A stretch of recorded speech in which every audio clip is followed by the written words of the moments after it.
intervention. Donc, après avoir échangé sur le contexte historique de l'indépendance d'Haïti, je vous prie d'accueillir Monsieur Kenny Caprice et Monsieur Leslie Doralus, qui sont représentants de l'association Cri et Action pour Haïti. Ces messieurs, Monsieur Caprice et Monsieur Doralus, vont nous faire découvrir en quelques mots la culture haïtienne.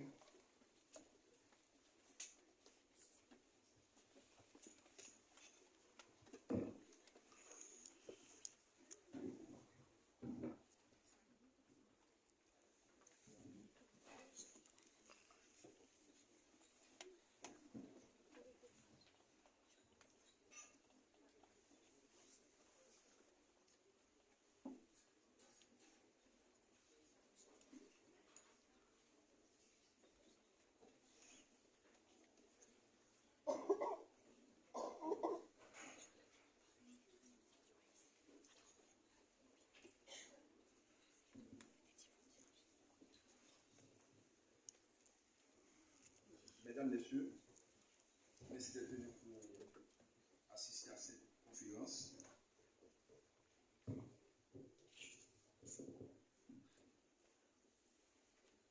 Comme on l'a dit, comme vous venez d'assister,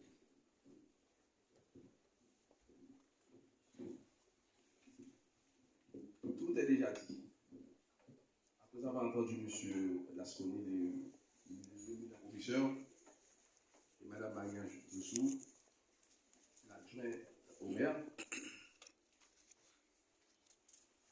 nous n'avons pas tellement de grandes choses à dire, mais je vais juste attirer votre attention sur quelques paroles et faits, soit qui ont été écrits dans l'histoire, ou qui n'ont pas été écrits dans l'histoire, mais qui se sont transmis à nous.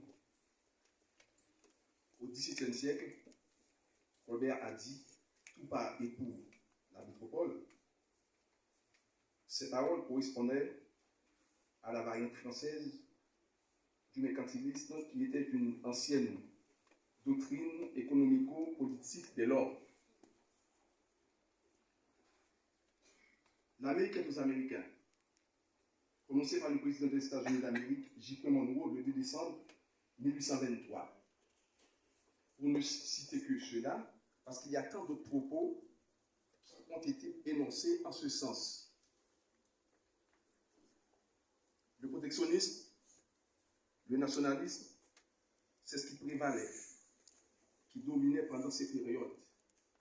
Donc cela ne constituait pas comme un problème d'ordre sociologique pour ces sociétés. Mais en Haïti, sur cette île, tout de suite après le 1er janvier 1804, l'empereur Jean-Jacques Dessalines, le père de notre indépendance, a prononcé cette parole. Tout homme, quelle que soit sa couleur de peau, sa religion, son appartenance sociale, à partir du moment où vous pouvez arriver sur cette île, vous êtes un homme libre. Paroles qui ont été transmises de bouche à oreille. Sur cette île, Jean-Jacques Dessalines, Henri Christophe, François Caproy, Alexandre Pétion avaient entamé avec leur armée, l'armée de libération, une campagne qu'on appelait campagne de l'Est, pour aller défendre la République dominicaine, où les Espagnols tentaient de reprendre. Histoire d'Haïti, classe de terminale. C'était aussi sur cette île le 24 décembre 1815. En fuite face aux troupes Ferdinand II, il débarqua au Caille, sud d'Haïti, la troisième île du pays, où il a été reçu chaleureusement par les autorités de la ville, principalement Alexandre Pétion. D'après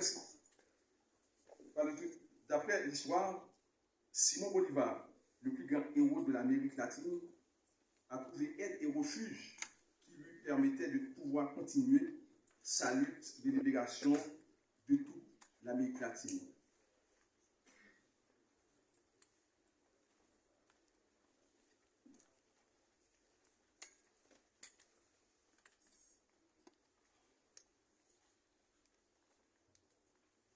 Si vous avez pu remarquer que la Grèce avait apporté une attention particulière à Haïti, en apportant une aide humanitaire et au développement pendant le passage de l'un des ouragans dévastateurs, en dépit des problèmes économiques que traverse ce pays du sud-est de l'Europe, ce n'est pas sans raison. Le gouvernement haïtien a été le premier gouvernement de l'État indépendant à reconnaître la lutte de la Grèce pour sa libération de la domination ottomane. C'était aussi des hommes de cette île qui avaient mené l'une des batailles les plus notables. L'histoire nous dit où les soldats haïtiens ont combattu aux côtés des Américains à Savannah en 1779 contre l'armée britannique. Il y a tant de luttes où les Haïtiens avaient aidé deux peuples à sortir de l'esclavage et des pêcheurs. Mais avant de clore la liste, on ne peut pas citer dans les années 1948 où Haïti, comme État-nation, avait voté aux Nations Unies pour la reconnaissance d'Israël comme État.